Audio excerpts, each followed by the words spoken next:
Welcome to Searching the Scriptures. This is lesson number 158, and the title of today's lesson is In the Fiery Furnace, Part 2. Shall we pray? Father in heaven, again, we are so thankful for this opportunity to once again examine the Scriptures, and as we do so, we realize that apart from you revealing truth to us, there's nothing that we can understand. And so we pray, Father, for your mercy. We pray that you would lead us into truth and cause us to be obedient to what we find. We ask these things with thanksgiving. In Jesus' name, amen. As you might have guessed, the subject of today's lesson involves the account of Shadrach, Meshach, and Abednego, found in Daniel chapter 3. These three men had defied King Nebuchadnezzar's express order to worship the golden image, and as a result were thrown into a burning fiery furnace, which by order of the king had been heated 7 times hotter than normal.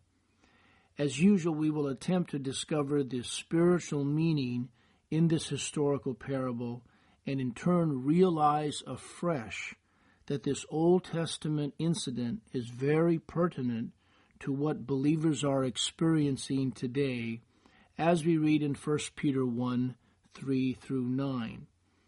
Blessed be the God and Father of our Lord Jesus Christ, which according to his abundant mercy hath begotten us again unto a lively or living hope by the resurrection of Jesus Christ from the dead, to an inheritance incorruptible and undefiled, and that fadeth not away, reserved in heaven for you, who are kept by the power of God through faith unto salvation, ready to be revealed in the last time, wherein ye greatly rejoice, though now for a season, if need be, ye are in heaviness through manifold temptations, that the trial of your faith, being much more precious than of gold that perisheth, though it be tried with fire, might be found unto praise and honor and glory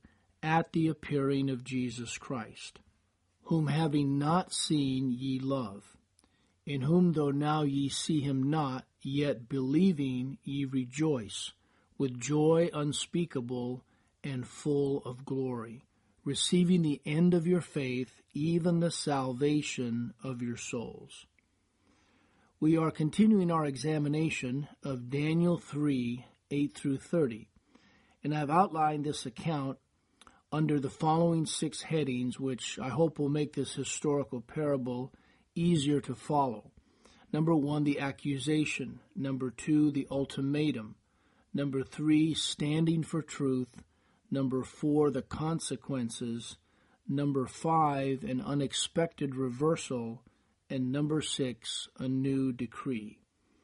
Today we will begin by looking at heading number 2, namely the ultimatum, which is Nebuchadnezzar's furious reaction to the strong stance that these 3 Hebrews, Shadrach, Meshach, and Abednego, held for the cause of truth.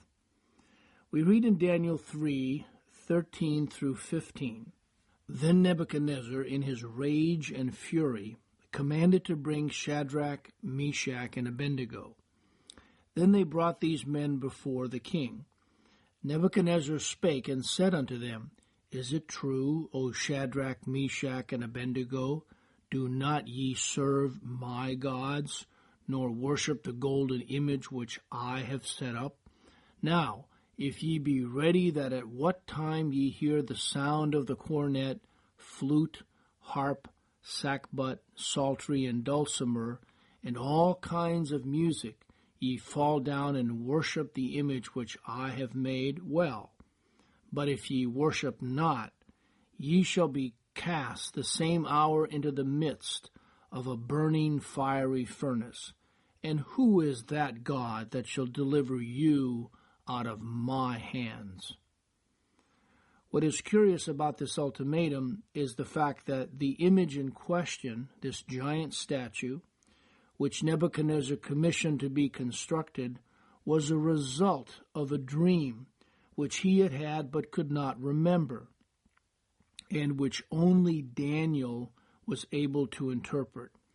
Let's go back to Daniel 2, 1-12, where we learn the following. And in the 2nd year of the reign of Nebuchadnezzar, Nebuchadnezzar dreamed dreams, wherewith his spirit was troubled, and his sleep brake from him.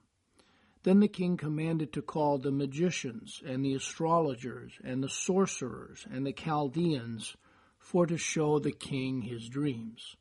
So they came and stood before the king, and the king said unto them, I have dreamed a dream, and my spirit was troubled to know the dream. Then spake the Chaldeans to the king in Syriac, O king, live forever. Tell thy servants the dream, and we will show the interpretation. The king answered and said to the Chaldeans, The thing is gone from me. If ye will not make known unto me the dream, with the interpretation thereof, ye shall be cut in pieces, and your houses shall be made a dunghill. But if ye show the dream and the interpretation thereof, ye shall receive of me gifts and rewards and great honor. Therefore show me the dream and the interpretation thereof. They answered again and said, Let the king tell his servants the dream, and we will show the interpretation of it. The king answered and said, I know of certainty that ye would gain the time, because ye see the thing is gone from me. But if ye will not make known unto me the dream, there is but one decree for you. For ye have prepared lying and corrupt words to speak before me, till the time be changed. Therefore tell me the dream, and I shall know that ye can show me the interpretation thereof. The Chaldeans answered before the king and said, There is not a man upon the earth that can show the king's matter. Therefore there is no king, lord, nor ruler that asks such things at any magician or astrologer or Chaldean, and it is a rare thing that the king requireth, and there is none other that can show it before the king except the gods, whose dwelling is not with flesh. For this cause the king was angry and very furious, and commanded to destroy all the wise men of Babylon. Reading further along, we come to verses 16 through 19. Then Daniel went in and desired of the king that he would give him time, and that he would show the king the interpretation. Then Daniel went to his house, and made the thing known to Hananiah, Mishael, and Azariah, his companions, that they would desire mercies of the God of heaven concerning this secret, that Daniel and his fellows should not perish with the rest of the wise men of Babylon. Then was the secret revealed unto Daniel in a night vision. Then Daniel blessed the God of heaven. In verses 27 to 49, Daniel explains the dream as well as the interpretation to Nebuchadnezzar. Daniel answered in the presence of the king and said, The secret which the king hath demanded cannot the wise men, the astrologers, the magicians, the soothsayers show unto the king.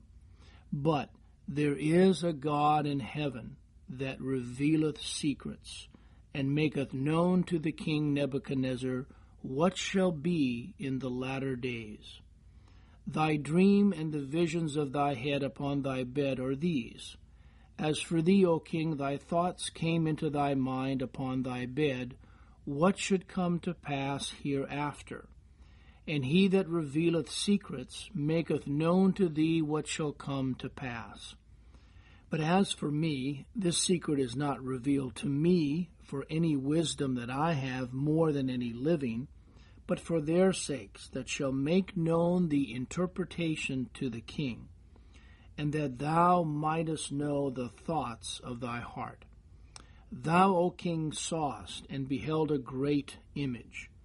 This great image, whose brightness was excellent, stood before thee, and the form thereof was terrible. The image's head was of fine gold, his breast and his arms of silver, his belly and his thighs of brass, his legs of iron, his feet part of iron and part of clay. Thou sawest till that a stone was cut out without hands, which smote the image upon his feet that were of iron and clay, and brake them to pieces. Then was the iron, the clay, the brass, the silver, and the gold broken to pieces together, and became like the chaff of the summer threshing floors, and the wind carried them away, that no place was found for them.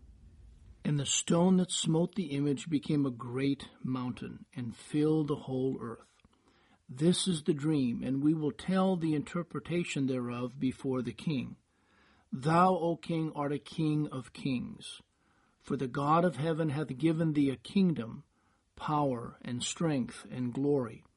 And wheresoever the children of men dwell, the beasts of the field and the fowls of the heaven, hath he given into thine hand, and hath made thee ruler over them all. Thou art this head of gold. And after thee shall arise another kingdom inferior to thee, and another third kingdom of brass, which shall bear rule over all the earth. And the fourth kingdom shall be strong as iron. For as much as iron breaketh in pieces, and subdueth all things, and as iron that breaketh all these, shall it break in pieces and bruise. And whereas thou sawest the feet and toes, part of potter's clay, and part of iron, the kingdom shall be divided. But there shall be in it of the strength of the iron, for as much as thou sawest the iron mixed with miry clay. And as the toes of the feet were part of iron and part of clay, so the kingdom shall be partly strong and partly broken. And whereas thou sawest iron mixed with miry clay, they shall mingle themselves with the seed of men, but they shall not cleave one to another, even as iron is not mixed with clay.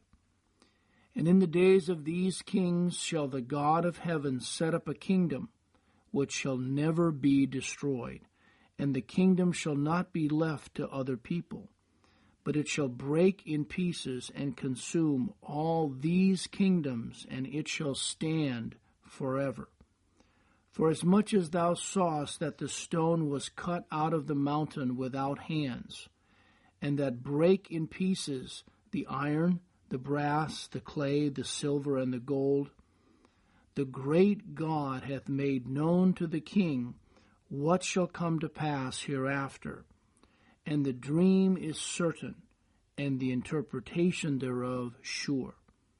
Then the king Nebuchadnezzar fell upon his face, and worshipped Daniel, and commanded that they should offer an oblation and sweet odors unto him. The king answered unto Daniel and said, Of a truth it is, that your God is a God of gods, and a Lord of kings, and a revealer of secrets, seeing thou couldst reveal this secret. Then the king made Daniel a great man, and gave him many great gifts, and made him ruler over the whole province of Babylon, and chief of the governors over all the wise men of Babylon. Then Daniel requested of the king, and he set Shadrach, Meshach, and Abednego over the affairs of the province of Babylon. But Daniel sat in the gate of the king.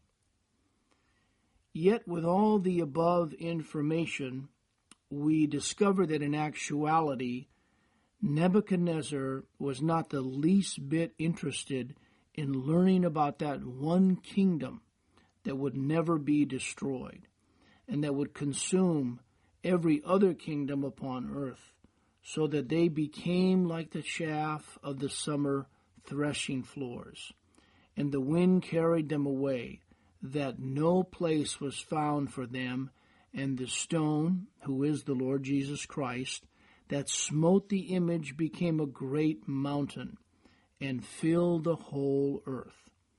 Instead, in his pride, remember, he typifies Satan he decides to set up an image to memorialize himself, commanding his subjects to worship him or forfeit their lives. Furthermore, we learn that he has another dream, which Daniel also interprets for him.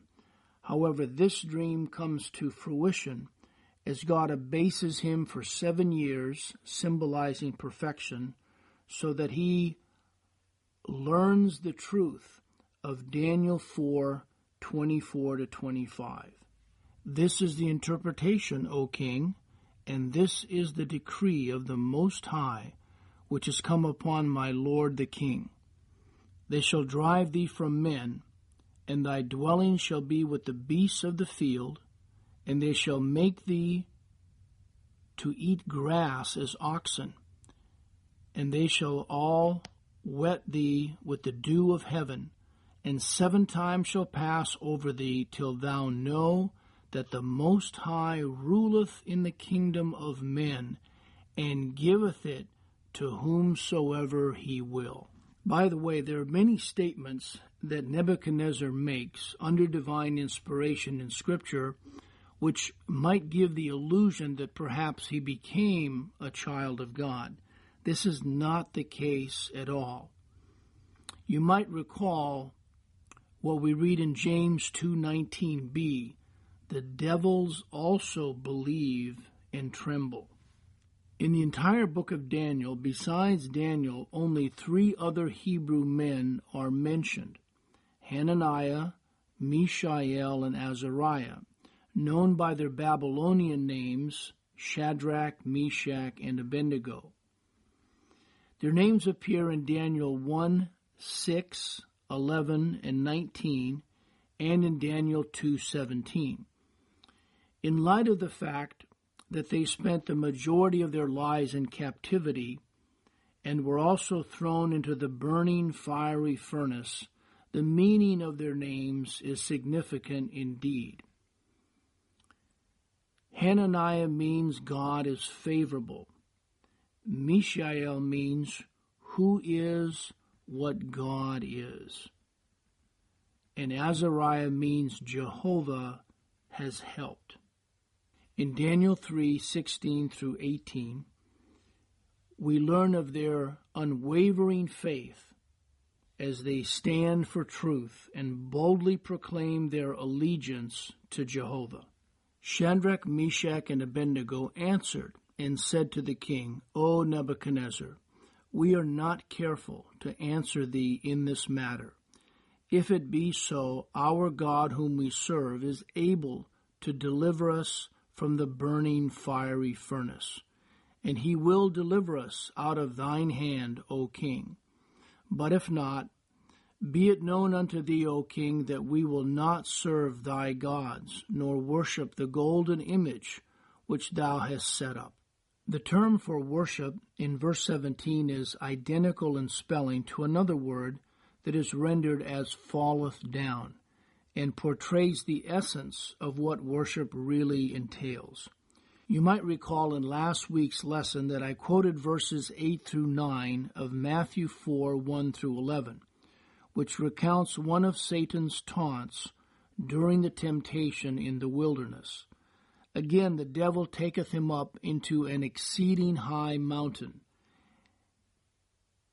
and showeth him all the kingdoms of the world and the glory of them, and saith unto him, All these things will I give thee, if thou wilt fall down and worship me. The idea of falling down to worship is also found in Isaiah 44:8-20, 3 times in fact, which speaks of fashioning an idol. However, one must recognize that an idol can be considered anything that replaces the worship of the true and living God of the Bible.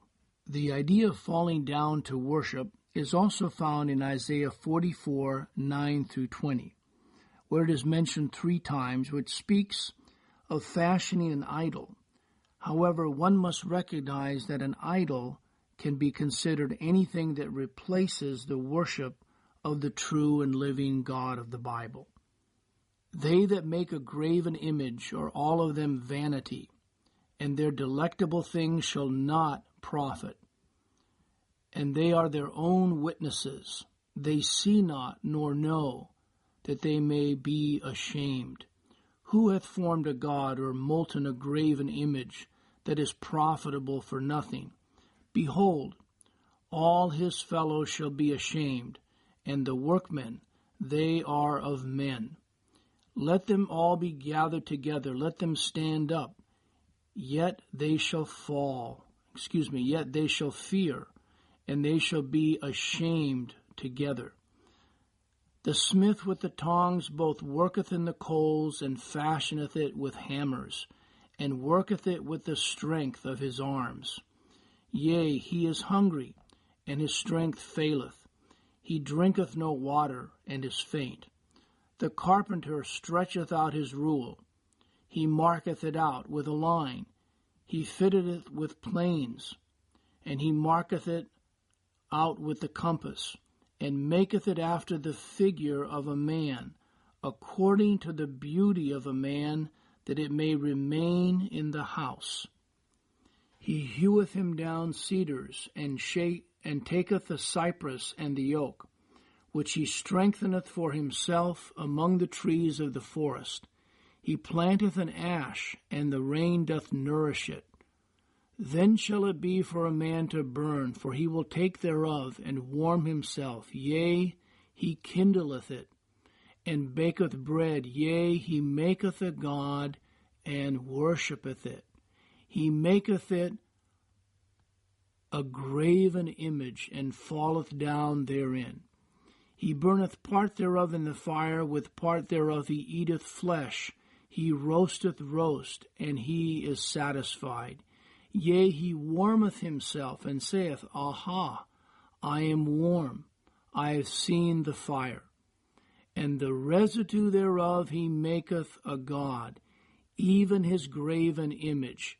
He falleth down unto it, and worshippeth it, and prayeth unto it, and saith, Deliver me, for thou art my God.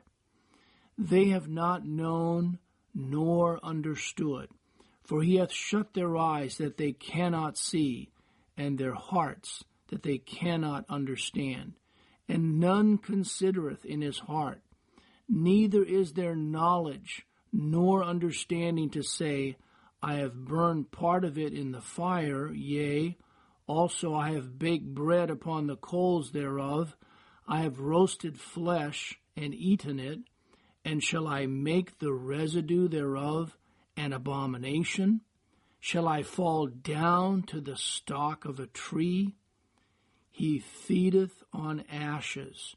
A deceived heart hath turned him aside, that he cannot deliver his soul, nor say, Is there not a lie in my right hand? Exodus 21 makes the point that idol worship takes place in one's heart. Because they despise my judgments and walk not in my statutes, but polluted my Sabbaths, for their heart went after their idols. Lord willing, in our next study we will continue our investigation of Daniel 3 as we consider the consequences of standing for truth. Shall we pray?